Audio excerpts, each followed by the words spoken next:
the sunshine. Folks get down in the sunshine. Of course guys, sa dulo ng ating vlog, bibigyan ulit natin sila ng camp review based sa 5 categories. So number 1, of course, accessibility, security, price value, signal, at last is comfort room check. So stay kayo, panoorin nyo mamaya kung ano ang score ng ating campsite na pupuntahan. Hello guys, good morning. So magka-camping ulit tayo ngayong araw. So tayo ay pupunta sa Bukid Pamana. So welcome to episode 10. So ipapakita ko ulit sa inyo ang daan papunta doon. Let's go!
Hi, thank you.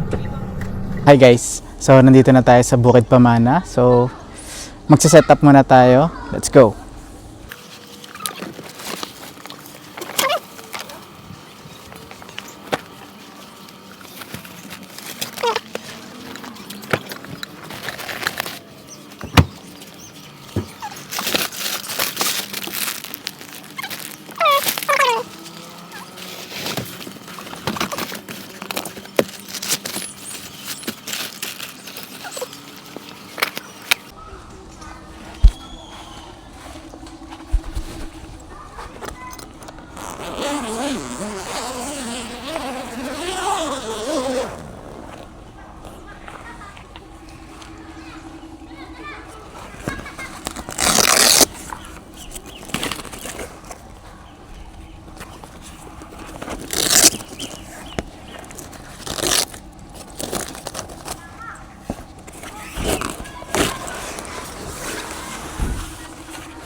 Urong dito. Atas dito.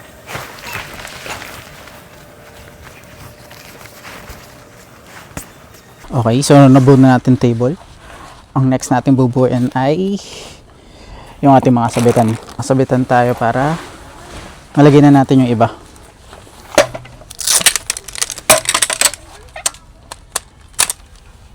So far guys, medyo mainit siya. Hindi pa siya ganun kalamig.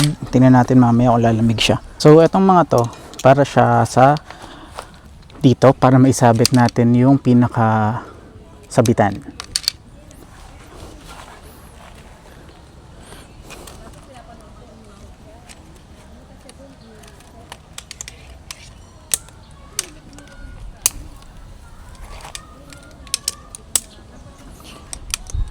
Yan. Yun guys, so tapos na tayong mag setup. So naayos na natin lahat ng mga dapat ilagay. Medyo mas maluwag yung pwesto natin ngayon kahit hindi na tayo maglagay ng canopy. So pakita ko sa inyo kung paano yung setup natin. Let's go! So yun guys, so na-setup na natin ang lahat ng gamit katulad ng binanggit ko. So nandyan na ulit ang ating inflatable tent. Tapos nandyan na yung ating mga lagayan ng gamit. So yan. Tapos nakapag-pegs na din tayo. Hindi ko na kinuhanan yung sa pagpapako kasi pagpapako lang naman yun. Pero ang maganda dito pala guys sa Bukid Pamana, pantay-pantay yung lupa so far. So kaya maayos yung pagkaka-setup natin. Papakita ko naman sa inyo yung dito sa likuran natin. Yan, so katulad nung ginawa natin before sa Turas Camp. So dito ulit naka-setup yung mga gamit natin dito sa likod ng Montero. So again, pakita ko sa inyo. So of course, yung ating lamesa na mahaba. So galing kasi ako ng Baguio guys. So nakabili ako ng longgan sa ng strawberry. Yan.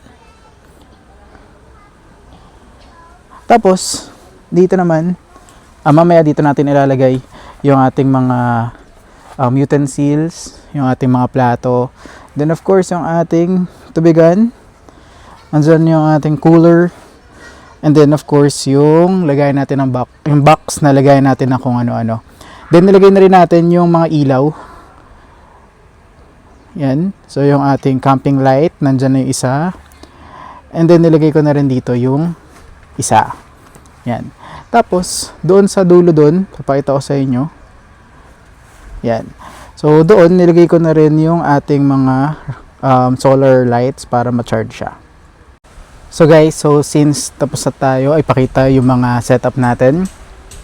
Next na, ipapakita ko naman sa inyo yung CR, saka yung kanilang lababo. So, tara puntahan natin. Actually, malapit lang naman yung camp or yung pwesto natin doon. Lakarin natin pupunta sa CR. Pakita ko sa inyo. Yan. So, ito yung, again, ito yung setup natin. Ito lang yung CR, oh. I'm not sure. Mamaya tatanong natin kung meron pang ibang CR dito. Pero so far, ito lang yung nakikita ko. So, tingnan natin muna yung lababo, I guess. So, ito yung lababo siya. So, tingnan natin yung lakas ng tubig.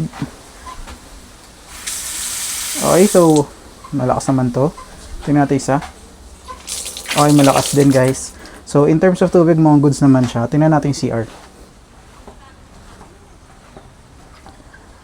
So syempre, tatlo yung CR dito. Meron pang babae. Meron pang PWD din sa lalaki. So tingnan natin guys yung CR ng lalaki.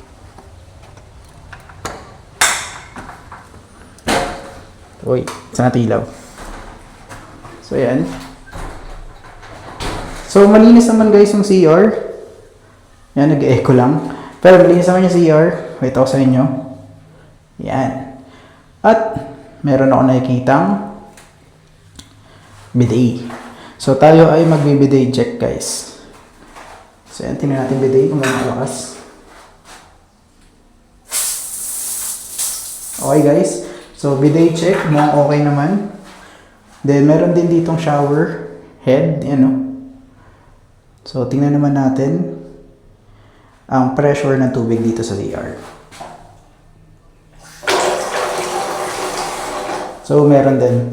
So malinis naman yung CR nila.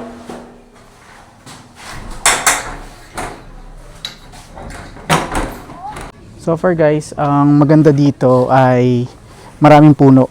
So nag-live siya sa expectation ko na marami talagang puno. So meaning kahit paano, maraming lilim at mapresko siya.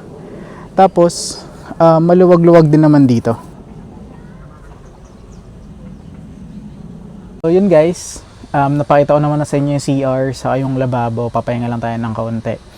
Pero so far, ang masasabi ko dito sa Bukid Pamana, marami talagang puno, so marami kayong magandang spot na pwedeng pwestuhan ng tent ninyo.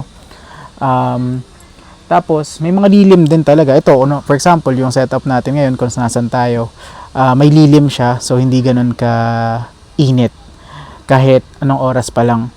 Tapos tahimik naman, lalo na yung kasi pagpasok nyo dito, babanggitin ulit sa inyo yung rules. Bawal uminom, tapos kung magpapatugtog man kayo, literal na dapat kayo lang nakakarinig. Tapos syempre yung quiet hours o yung quiet time. Ngayon kapag hindi pa rin nasunod yun, ang problema na yung mga magka-camp, kasi ibig sabihin matikas talaga yung ulo. So pero yun, plus doon kasi nire-remind nila yung mga rules. So tingnan natin mamaya kung masusunod ba yung mga yun, pero so far mukhang masusunod naman siya. So mamaya guys, tatry natin mag-ikot-ikot, tingnan natin kung ano pa yung pwedeng mapakita natin dito sa campsite na to. As far as I know, napanood ko yun sa isang vlog na yung Bukid Pamana, yung isa sa parang top suggestion sa WeCamp o yung top na campsite sa WeCamp na app. So again, papakita ko sa inyo mamaya ano pang meron dito para kung plano nyo pumunta, alam nyo na yung mga i-expect nyo. Okay, so tapos na akong maligo at si Mikey ay naligo na din. So ang gagawin natin ngayon ay ikot tayo dito.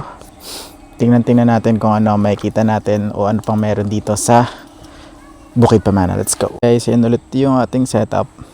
So tara muna. Medyo marami nang dumating na ibang campers, no? Pero so far tahimik naman sila. So tara. Lakad-lakad tayo guys. Lawak niya guys, oh. Medyo malawak din talaga dito, oh. Tara, ikot tayo.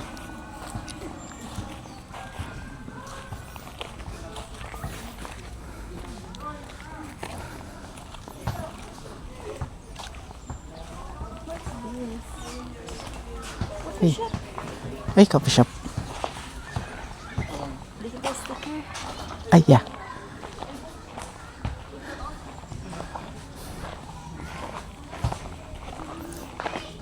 So, lalakad-lakad tayo dito. Tingnan natin.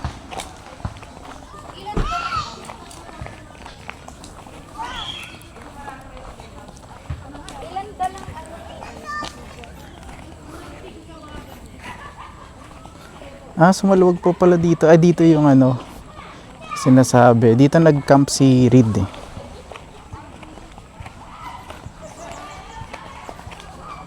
fully booked din nga talaga sila,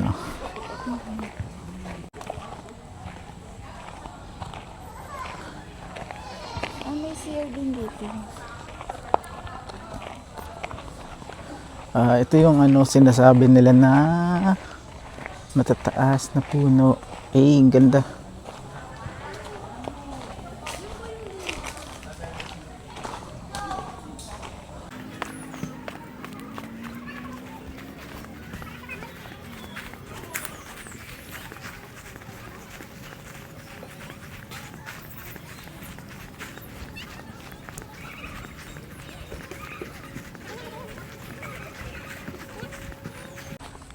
Ayun siya ang setup natin guys. So guys, nakita natin doon na merong lagayan ng mga sticker. So tara, puntahan natin, lalagay tayo ng sticker doon. Check natin to. Para siyang tindahan yata eh. Tingnan natin. Let's go. Coffee shop pala, coffee shop.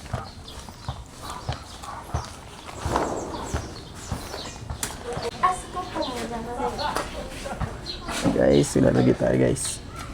Ito na lang.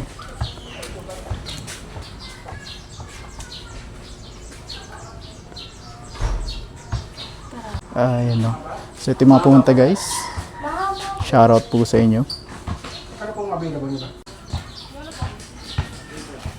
So guys, napaglagay tayo ng sticker natin. Ayan o. Tapos meron dito yung mga menu nila.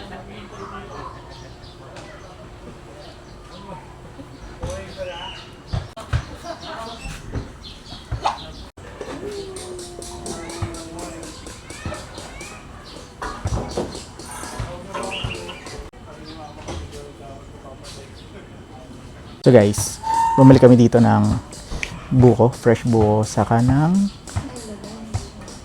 Milo Dinosaur. So pakita ko sa inyo mamaya once na dumating na siya.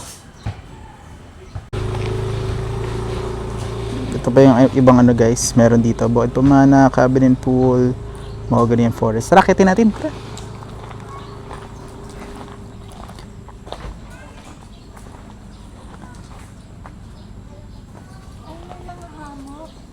Yeah.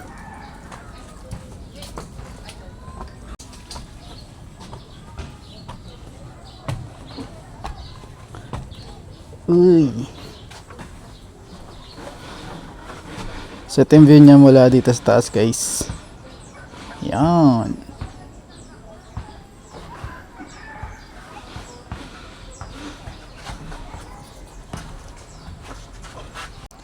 So guys, so far ilang oras pa lang tayo dito pero nagigets ko na kung bakit sinasabi na isa to sa pinaka magandang campsite, no?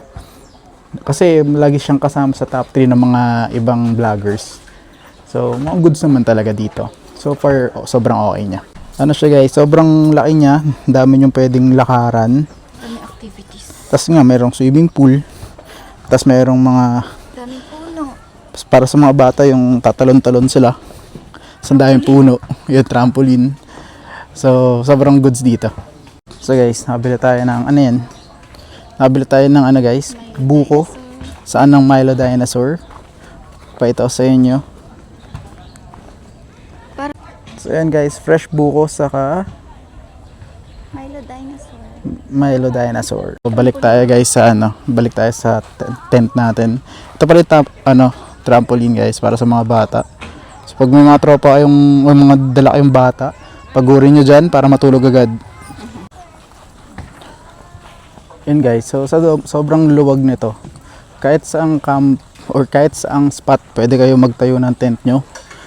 Bahala kayo sa buhay nyo, pagalingan na lang maghanap ng pwesto. Tapos yun nga, meron din naman silang mga binibentang mga inumin. So, kung gusto nyo mag-Milo, buko, so meron sila lahat. So yun guys, fresh buko saka Milo Dinosaur. Milo Dinosaur. So, balik tayo guys sa ano, balik tayo sa tent natin. Ito pala yung trampoline guys para sa mga bata.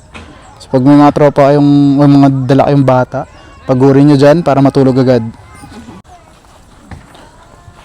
Yun guys, so sobrang luwag nito. Kahit saang camp or kahit saang spot, pwede kayo magtayo ng tent nyo. Bahala kayo sa buhay nyo, pagalingan na lang maghanap ng pwesto. Tapos yun nga, meron din naman silang mga binibentang mga inumin. So, kung gusto nyo mag-Milo, buko, so meron sila lahat. Hi guys, so time check, anong oras na? 6:46 PM. So mamaya-maya onte luluto na tayo or magka-prepare na tayo ng ating dinner. Pero for now, papakita ko muna sa inyo ang ating setup ng ilaw. So wala naman tayong bagong binili pero iba lang yung pagkakakabit natin ngayong araw. So pakita ko siya sa inyo.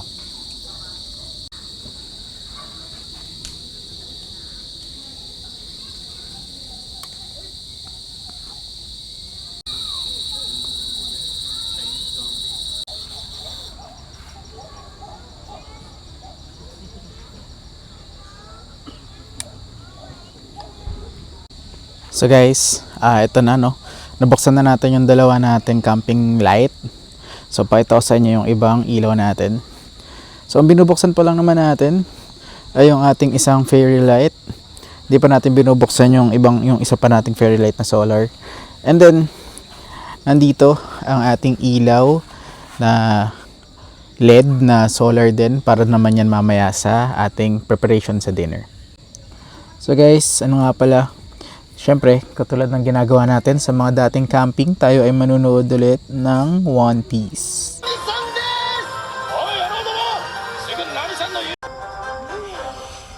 Sino paborito mo sa crew ni Luffy, Bobby? So guys, mag-start na kami mag-prepare ng ating dinner. So, ang dinner natin ngayong gabi ay pork steak. Tama, Bobby? Yeah, so magluluto tayo guys ng pork. Try natin guys ngayon ay brown rice muna tayo ng ilang araw. So, yun. Luto na natin ngayon ang brown rice.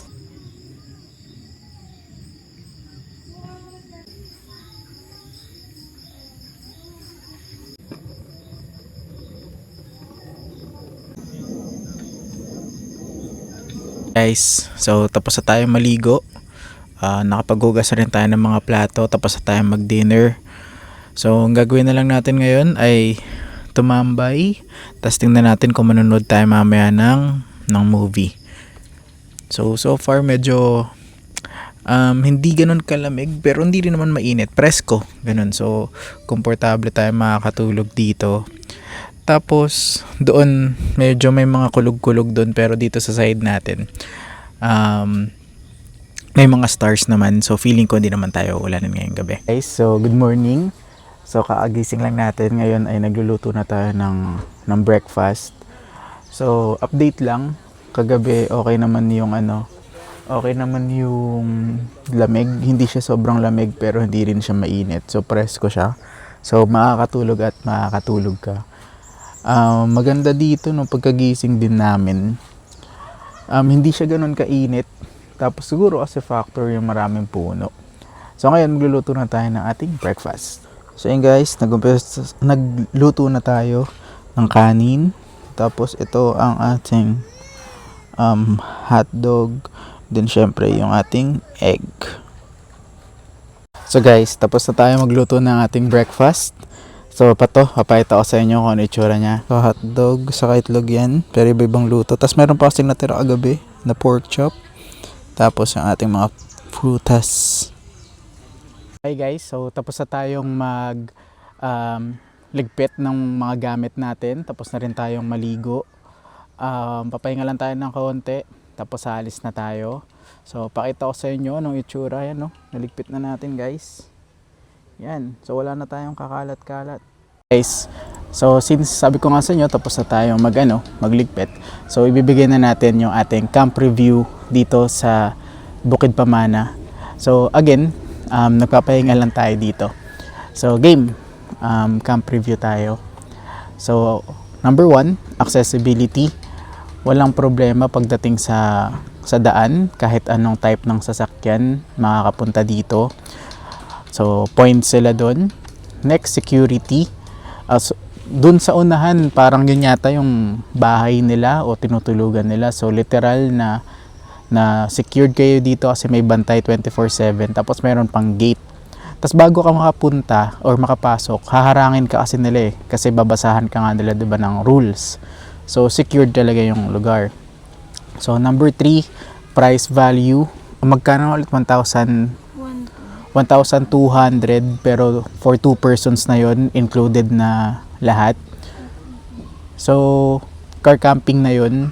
So, feeling ko naman, at least for me, worth it yung babayaran mo kasi overall experience dito, sobrang goods talaga. Kumbaga yung lugar, maaliwalas, magandang tignan sa mata. So, for that price value, pwede kong sabihin na worth it siya. So, points sila doon. Pagdating naman sa CR, nakita nyo naman, pinakita ko sa inyo, diba, na malinis yung CR, may bidet, maayos yung tiles, kumbaga malinis, may flash. So, wala ka nang hihingin pa para sa CR ng isang campsite. So, points ulit sila doon. Then, last is yung signal. May signal ang Smart, may signal ang Globe. Tapos, malakas naman yung signal nila. Tapos, nakita ko nga sa inyo kahapon na kapag nakanood pa kami ng One Piece, so okay talaga yung signal. And then, meron din silang Wi-Fi. So, yung Wi-Fi, syempre, depende na lang kung aabot sa'yo. Pero, dito sa pwesto namin, umaabot naman. Pero yun nga, regardless, may signal ang Smart, may signal ang Globe.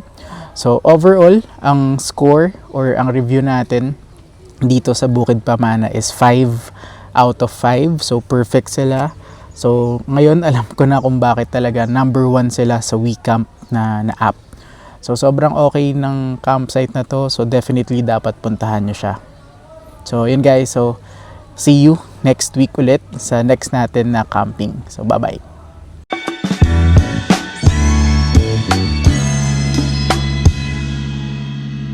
Everybody loves the sunshine. Folks get down in the sunshine.